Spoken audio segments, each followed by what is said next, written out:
I was standing in the corner of a penthouse that probably cost more than most people make in a lifetime, watching my daughter pretend to be happy.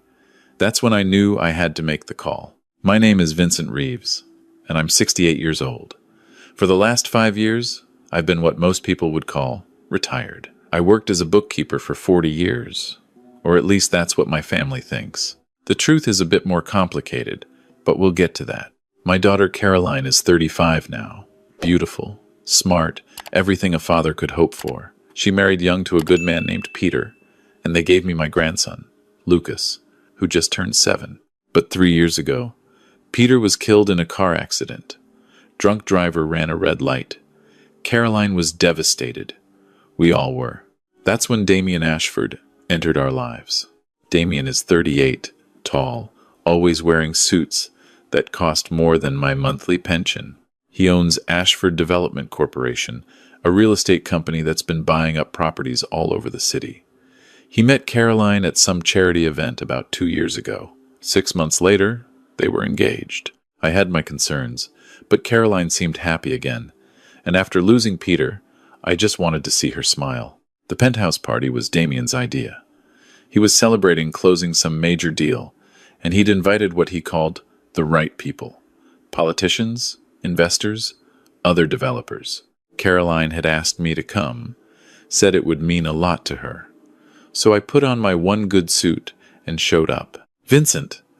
Damien's voice boomed across the marble foyer as I walked in. He was holding a glass of what I'm sure was expensive scotch, his other arm around Caroline's waist. Everyone, this is my future father-in-law. Vincent spent his whole life crunching numbers for small businesses. Very humble work. The way he said humble made it sound like an insult. Several of his guests smiled politely and turned back to their conversations. I just nodded and shook his offered hand. Thank you for having me, Damien. Of course, Caroline insisted. I told her you might feel out of place with this crowd, but she wanted you here. He leaned in closer, lowering his voice. There's a quiet room in the back if all this gets too overwhelming for you. These business discussions can be pretty complex. I'll manage, I said. Caroline gave me an apologetic look. I could see the tension in her shoulders, the way she held her champagne glass just a bit too tight. This wasn't the first time I'd noticed these things. Where's Lucas? I asked. Oh, Damien thought it would be better if he stayed with a sitter tonight, Caroline said quickly. This isn't really a kid-friendly event. I offered to pay for the finest babysitter in the city, Damien added. Nothing but the best for my future stepson. Though between you and me, Vincent, the boy could use some discipline. Caroline's too soft on him. That's what happens when there's no strong male figure in the house. I felt my jaw tighten, but I kept my expression neutral. Peter was a good father. I'm sure he was, in his own way. But now Lucas has me. I'm going to teach him what it takes to be successful in this world. Not everyone can be content with small dreams, you know? Before I could respond, someone called Damien over to meet a city councilman. He patted Caroline's shoulder and walked away, leaving us standing there. Dad, I'm sorry, Caroline said quietly. He doesn't mean... It's fine, sweetheart. I looked at her carefully. How are you really doing? I'm good. Great, actually. Damien's been very generous. He paid off my mortgage last month, and he's setting up a trust fund for Lucas. That's kind of him. He's very focused on success, on moving forward. He thinks we should sell Peter's life insurance money and invest it in one of his developments. He says I could triple my money. Something cold settled in my chest. What do you think? I don't know. I don't really understand these things. Damien says I'm too cautious, that I think too small. She looked away. Maybe he's right. I was about to say more when Damien returned, bringing several men with him. They were all dressed like they'd just walked out of a Wall Street boardroom. Vincent, let me introduce you to some real players, Damien said, that same condescending smile on his face. This is Marcus Huang. He owns half the commercial real estate in the business district. That's Senator Briggs. I'm sure you've seen him on TV. And this is Jonathan Whitmore, CEO of Whitmore Financial. I shook hands with each of them. They all had that same look, sizing me up and finding me insignificant. So, you're Caroline's father, Senator Briggs said. Damien tells us you're retired. That's right. What did you do, if you don't mind me asking? I was a bookkeeper. Small businesses, mostly. Ah. The senator's interest visibly waned. Well, that's honest work. Indeed it is, I said. Damien laughed. Vincent's being modest. He's probably the best at managing other people's pennies. I keep telling him he should see what real money looks like, maybe learn something about actual wealth building. The men around him chuckled. I noticed Caroline had moved away, talking to some other guests. She wasn't looking at us. Speaking of wealth building, Marcus Huang said, Damien, tell him about the Riverside project. Damien's eyes lit up. Oh, that's going to be huge. We're buying up all the properties in the Riverside district, going to demolish those old buildings and put up luxury condos. The returns are going to be incredible. Aren't most of those buildings occupied? I asked. Sure, by people paying below market rent, but we're offering them buyouts. Very generous, considering what those places are worth. And if they don't want to sell? Damien shrugged. Then we make the offers less generous. Look, Vincent, I know this seems harsh to someone from your background, but this is how business works. You've got to think big picture. Those people are sitting on prime real estate. They're holding up progress. Some of them have lived there for decades, I said. Exactly, which means they're probably paying 1980s rent prices. It's unsustainable. He turned to his friends. This is what I mean about small thinking. Vincent here probably thinks I should let them stay there forever, losing money every month just because they've been there a long time. Senator Briggs shook his head. Can't run a business on sentiment. Precisely. Damien put his hand on my shoulder. It felt heavy, patronizing. Vincent, you've spent your whole life dealing with small numbers. 500 here, 1,000 there. You probably helped some mom-and-pop shops keep their lights on, and that's admirable. But you've never played at this level. We're talking about tens of millions here. It requires a different mindset.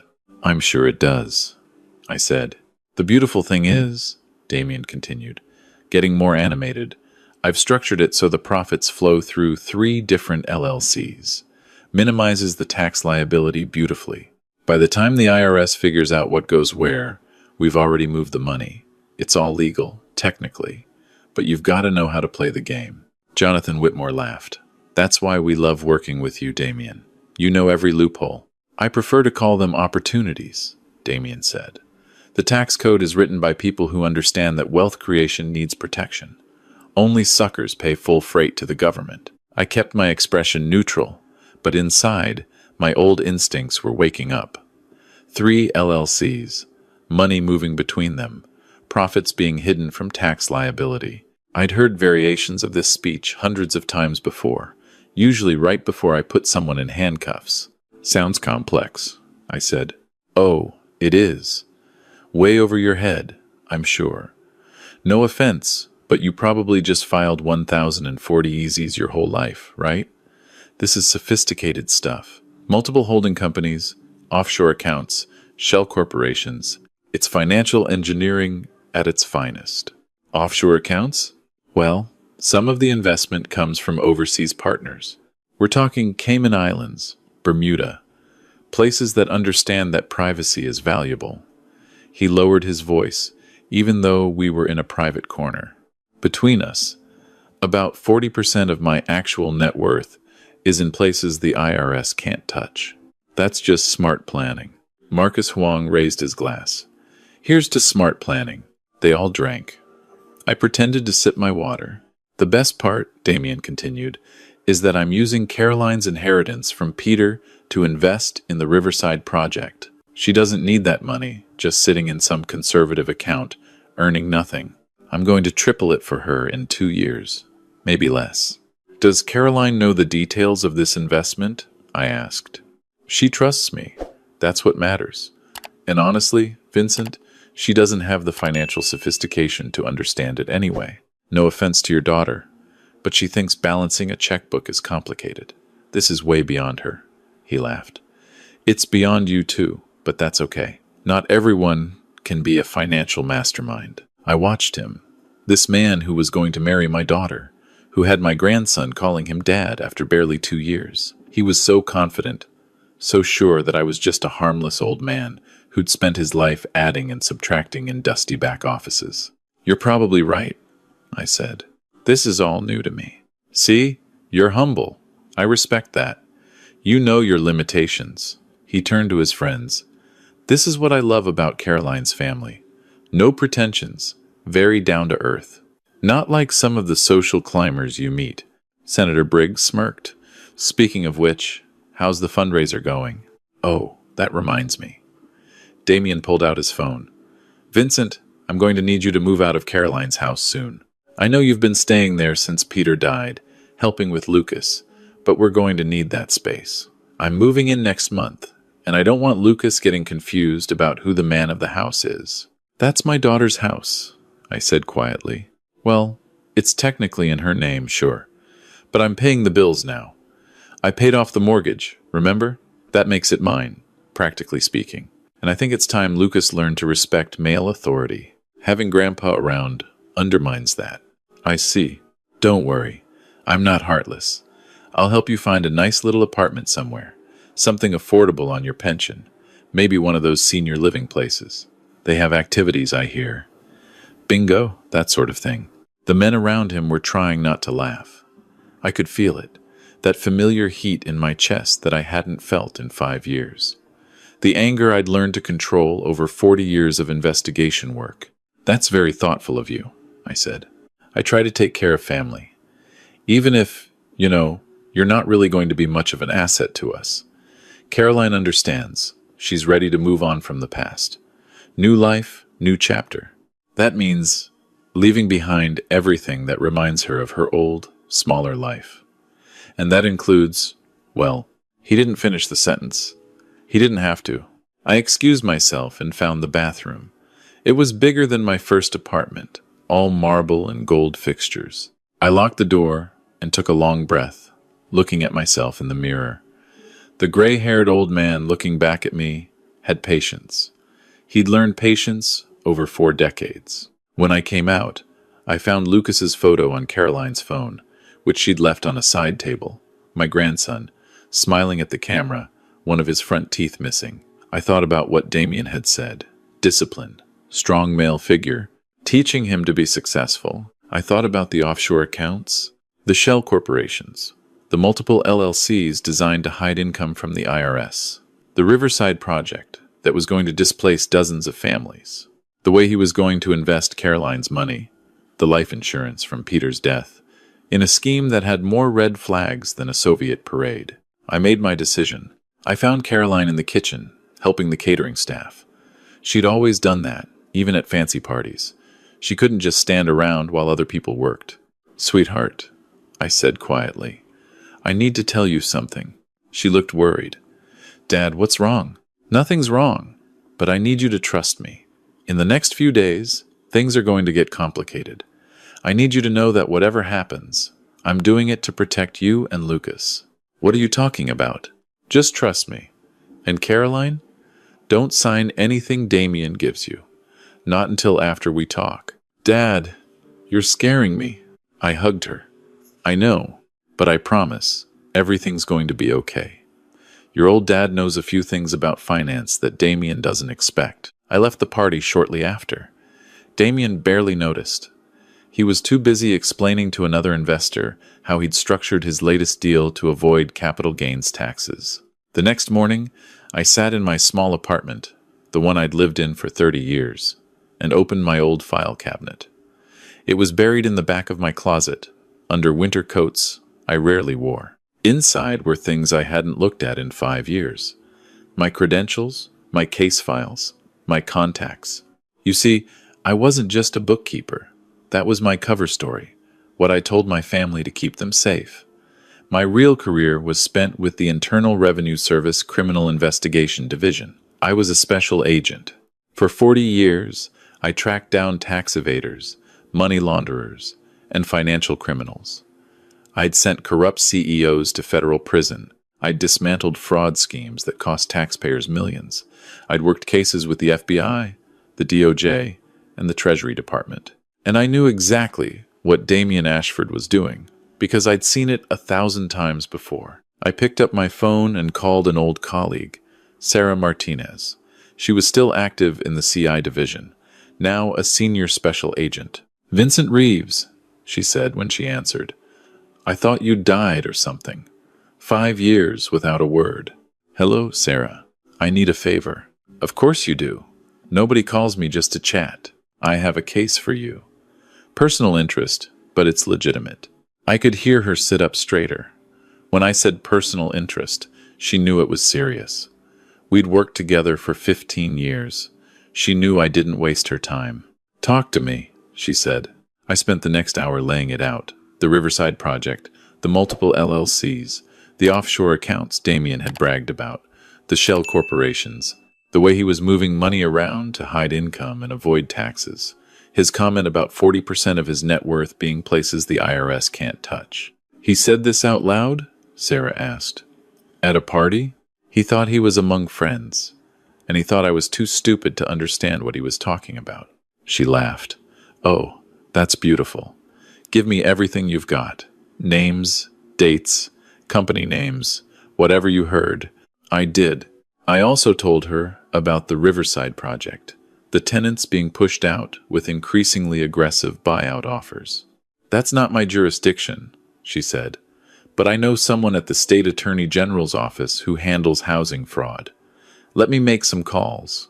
Sarah, my daughter is engaged to this man, and he's got her convinced she should invest her late husband's life insurance money in his scheme." There was a pause. "Okay, that changes things. We move fast." Over the next 2 weeks, I did what I'd done for 40 years. I investigated, but this time it was personal. I started by visiting the Riverside district, talking to the tenants who were being pressured to sell. I found a pattern. Damien's company would make an initial offer, reasonable but low. When tenants refused, the offers dropped. Then the harassment started. Fake code violations, mysterious problems with utilities, rent increases that seemed designed to force people out. One elderly woman, Mrs. Chen, showed me letters from Ashford Development Corporation. Each one was more threatening than the last, though carefully worded to stay just on the legal side. The latest said that if she didn't accept the current buyout offer, which was 30% less than the original, they'd begin eviction proceedings based on structural concerns. "I've lived here 40 years, she told me, tears in her eyes. "My husband and I raised our children here. Now, they tell me the building is unsafe, but it was fine last month. I took photos of everything. I talked to a dozen other tenants, all with similar stories. Then, I made some calls to the city's building inspector's office. It took some digging, but I found what I was looking for. 3 of the inspectors who'd filed violation reports against Riverside Properties had received consulting fees from an LLC that, when I traced it back, was owned by Damien Ashford. That was bribery. That was fraud. But I needed more. Sarah was building the tax case, pulling subpoenas for Damien's financial records, tracing the money through his various shell companies. The problem was that would take time, maybe months, and Caroline was scheduled to sign investment papers in 2 weeks. I needed something faster. I went to see Caroline one afternoon. Damien was at work. Lucas was at school. We sat in her kitchen, the same kitchen where Peter used to make pancakes on Sunday mornings. "Dad, you've been acting strange," she said. "What's going on?" "I need to ask you some questions about Damien, and I need you to be honest with me, even if the answers are hard." She looked uncomfortable. "What kind of questions? Has he asked you to sign anything financial? Anything to do with Peter's life insurance? Or your house?" "Yes, investment papers. He says it's for the Riverside project. Says I'll triple my money." "Have you read them?" "I tried, but they're really complicated. Damien says I don't need to understand all the details, that I just need to trust him." "Caroline, I need you to not sign those papers." "Why not?" "Dad, I know you don't like Damien, but it's not about liking him. Sweetheart, I need to tell you something about my career." I told her. Everything. Who I really was, what I'd really done for 40 years, the cases I'd worked, the criminals I'd caught, why I'd kept it secret. how dangerous some of those people were, how I'd wanted to keep my family safe by keeping them separate from my work. She stared at me like I'd grown a second head. You're telling me you were some kind of secret agent? Not exactly. IRS Criminal Investigation Division. We were law enforcement, yes, but specifically focused on financial crimes. Tax evasion, money laundering, fraud. And you never told us? Mom never knew? Your mother knew. She had to, for security reasons. But we agreed not to tell you kids. We wanted you to have normal lives. This is insane. She stood up, pacing.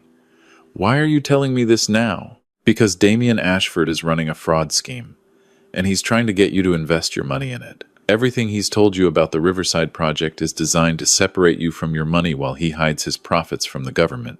You're wrong. Damien is successful. He's successful at breaking the law. Caroline, I've spent the last 2 weeks investigating him. He's bribing city inspectors. He's using offshore accounts to hide income. He's got multiple shell corporations designed specifically to evade taxes. And he's about to get caught. She sat down hard. You investigated him? I had to. He's not who you think he is. I don't. Dad, I don't know what to believe. I know. And I'm not asking you to take my word for it. I'm asking you to wait. Don't sign anything. Give me a little more time to show you the truth. She was quiet for a long moment. Then, what about Lucas? Damien's been good to him. Has he? I asked gently. Or has he been trying to replace Peter? Trying to make Lucas into something he's not? She started crying then. I just wanted Lucas to have a father figure. After Peter died, I felt so lost. And Damien seemed so sure of everything. So confident. I know, sweetheart. But confidence isn't the same as character. 2 days later, Sarah called me. We've got him, she said. Vincent, this is bigger than we thought. He's got over $6 million in unreported income hidden in offshore accounts. He's been running this scheme for 8 years. And we found something else.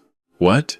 The Riverside project is funded with money from a fraudulent investment scheme. He's been running what's basically a Ponzi scheme, using new investors' money to pay returns to earlier investors. Your daughter's insurance money was going to be used to pay off previous investors, while he siphoned the actual profits offshore. I felt sick. So if she'd invested, she would have lost everything, and she'd be tied to the fraud as an investor. Her name would be on the paperwork. When are you moving? Tomorrow morning. Federal marshals, FBI, the whole show.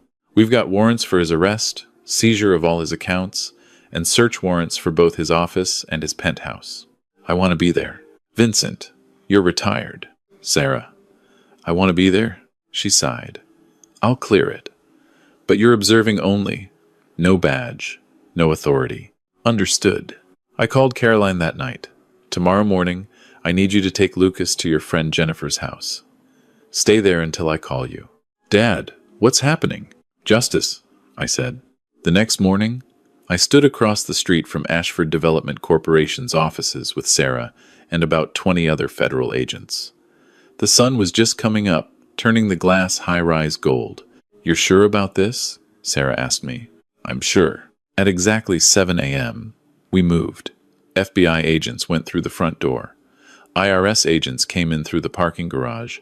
Federal marshals secured the exits. I followed Sarah up to the 15th floor, where Damien's office was. He was already there, which surprised me. Early riser, apparently. He was on the phone when we walked in, and his face went white when he saw the badges. What the hell is this? He said, hanging up. Sarah held up her credentials. IRS Criminal Investigation Division, Special Agent Martinez. We have a warrant for your arrest, and warrants to seize all electronic devices and documents related to Ashford Development Corporation. There must be some mistake. No mistake, Mr. Ashford. You're under arrest for tax evasion, money laundering, fraud, and conspiracy. That's when he saw me standing behind her. I watched his face as he realized who I was, what I was. You, he said. You're just a bookkeeper. You're nobody. I smiled. Actually, I'm a retired special agent with the IRS Criminal Investigation Division.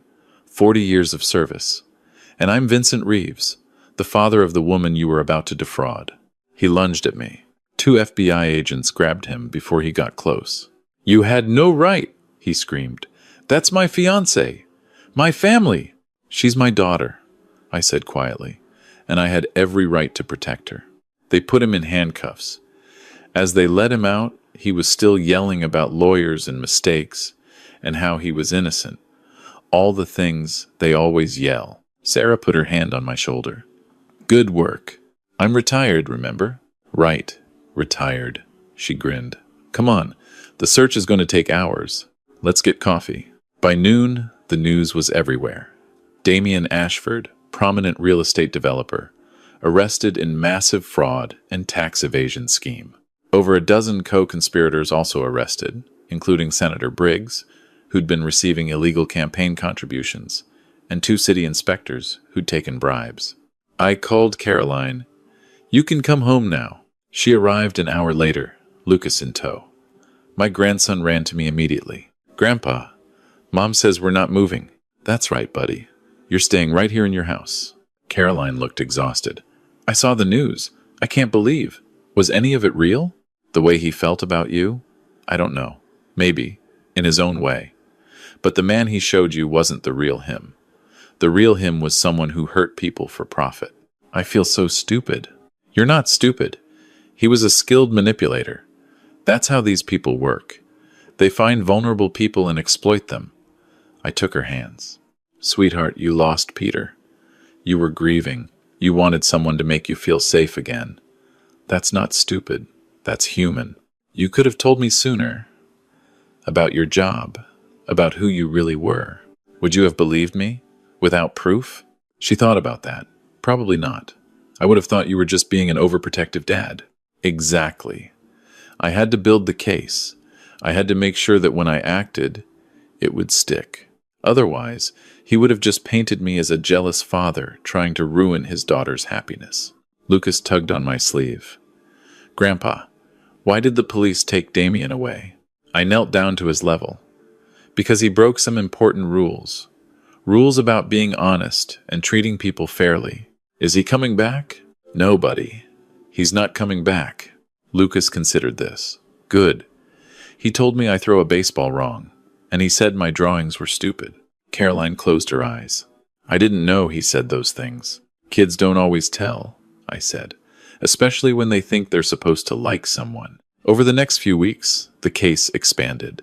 The FBI found that Damien's Riverside project had been funded with money from elderly investors who thought they were putting their retirement savings into safe real estate. Instead, Damien had been paying them returns with new investors' money while siphoning millions into offshore accounts. 43 people lost their life savings. But because we'd caught him before the scheme collapsed entirely, and because the seized assets were substantial, the victims would eventually recover most of their money. The tenants in Riverside. The new property manager, appointed by the bankruptcy court, froze all eviction proceedings and restored the rents to their original levels. Mrs. Chen got to stay in her home. Caroline filed papers to break the engagement. The lawyers said it was one of the easiest cases they'd ever handled. When your fiancé is arrested for federal crimes that include defrauding you, the court tends to be sympathetic. One evening, about a month after Damien's arrest, I was at Caroline's house helping Lucas with his homework, math problems, which he was better at than he thought. "Grandpa," he said, "were you really a secret agent?" "Not exactly. More like a detective who specialized in finding people who cheated on their taxes." "That sounds boring." I laughed. "It could be. But sometimes it was exciting, and sometimes it meant protecting people who needed help. Like Mom?" "Yeah, like your mom." Caroline came in from the kitchen. "Lucas, time for bed. Say goodnight to Grandpa." After he'd gone upstairs, she sat down next to me on the couch. "The prosecutor's office called today," she said. "They want me to testify at Damien's trial." "Will you?"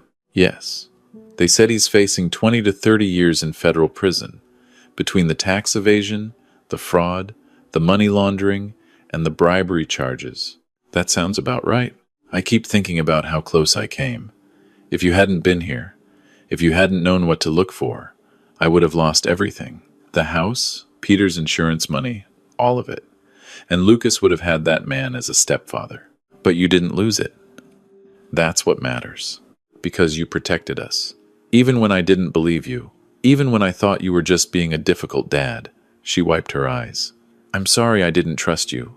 You don't need to apologize. I kept secrets from you your whole life. You had every reason not to believe me. Why did you keep it secret?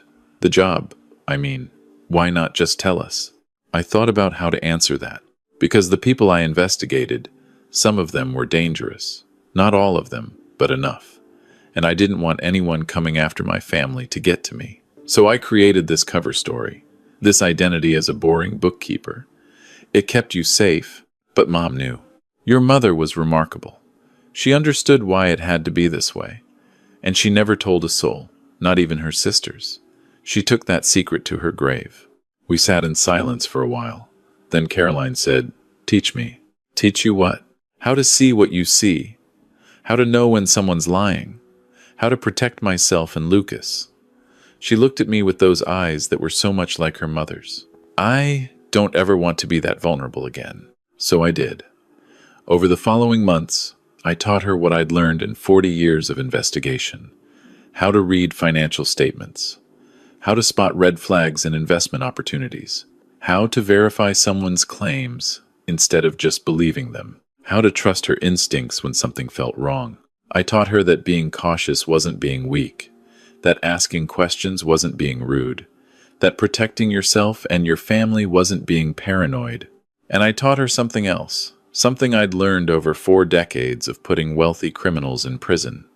The people who seem the most confident, who promise the most, who make you feel small for questioning them. Those are often the ones you should trust the least. Because in my experience, real wealth, real success, real character doesn't need to constantly announce itself.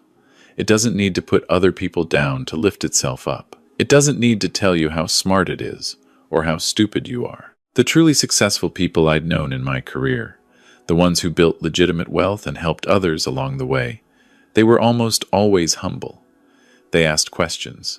They listened. They treated the busboy with the same respect as the CEO. Damien Ashford had been loud, flashy, dismissive of anyone he considered beneath him. And that should have been the first red flag. Maybe the only one I needed. 3 months after the arrest, I got a call from Sarah. They're offering him a plea deal, she said. 25 years. He serves at least 20. In exchange, he gives up everyone else involved, including 3 state senators and a federal judge who'd been taking payoffs. Is he taking it? His lawyers are advising him to, if he goes to trial, he's looking at 40 years minimum. We've got him dead to rights on everything. Good. Vincent, this was a good case. One of the best I've worked. You should be proud. I didn't do it for the case. I did it for my daughter. I know. But you still helped take down a major fraud operation and save dozens of victims. That counts for something. After we hung up, I sat in my small apartment and thought about what she'd said. Proud. I wasn't sure that was the right word. Relieved, maybe. Grateful that I'd still had the skills, that I'd recognized the signs in time, that I'd been able to protect Caroline and Lucas. But also sad. Sad that it had been necessary. Sad that someone had targeted my daughter when she was vulnerable. Sad that there were so many people like Damien Ashford out there, always looking for the next victim, always ready to exploit trust and grief and hope. I thought about my 40 years with the IRS Criminal Investigation Division, the hundreds of cases I'd worked, the pattern that emerged over and over again. Someone with money and power deciding that the rules didn't apply to them, that they were smarter than everyone else, that they deserved to take what they wanted. And I thought about all the victims, the small business owners who'd lost everything, the elderly couples who'd been swindled out of their retirement, the young families who'd invested in frauds and scams. Most of them never got justice. Most of them never even knew who to call or what to do.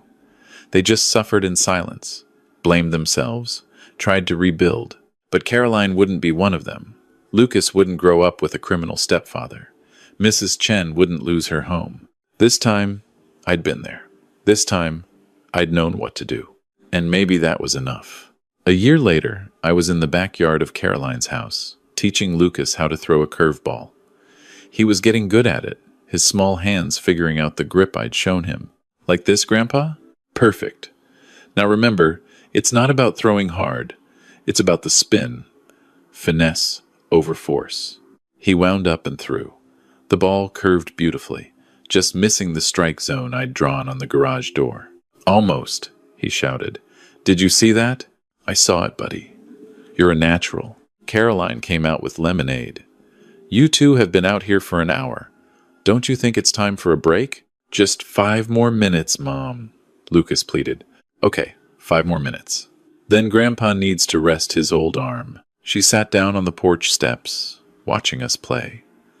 The evening sun was golden, the air was warm, and for a moment, everything felt peaceful. You know what? Lucas said, chasing down a ball. Tommy's dad works for a bank, and he was telling us about investing at career day, and I told him my grandpa used to catch people who stole money. He thought that was cool. Did he now? Yeah. He asked if you ever shot anyone. I said I didn't think so. Did you? No, buddy. My weapon was paperwork and patience. That doesn't sound exciting. It was exciting enough.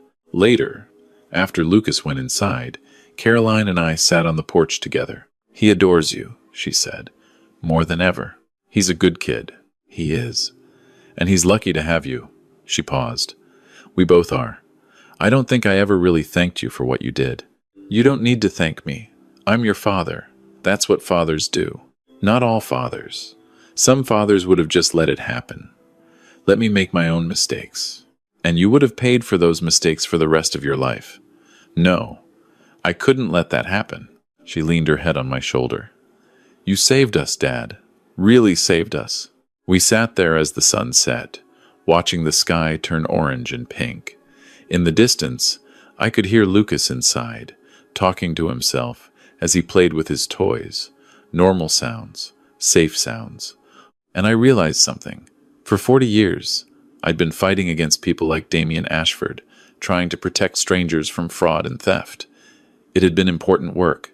Work I'd been good at. But this, protecting my own family, seeing my daughter safe and my grandson happy, this was what it had all been for. All those years of investigation, all those skills I'd developed, they'd been preparing me for this moment. For the time when someone tried to hurt the people I loved most. When people think you're harmless, they show you who they really are.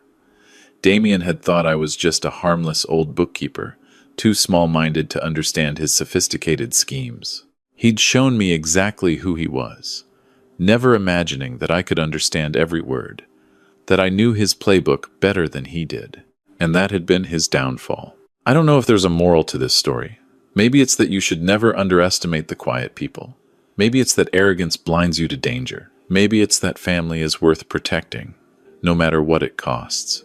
Or maybe it's simpler than that. Maybe it's just that 40 years of experience doesn't disappear when you retire. The instincts stay sharp, the knowledge remains.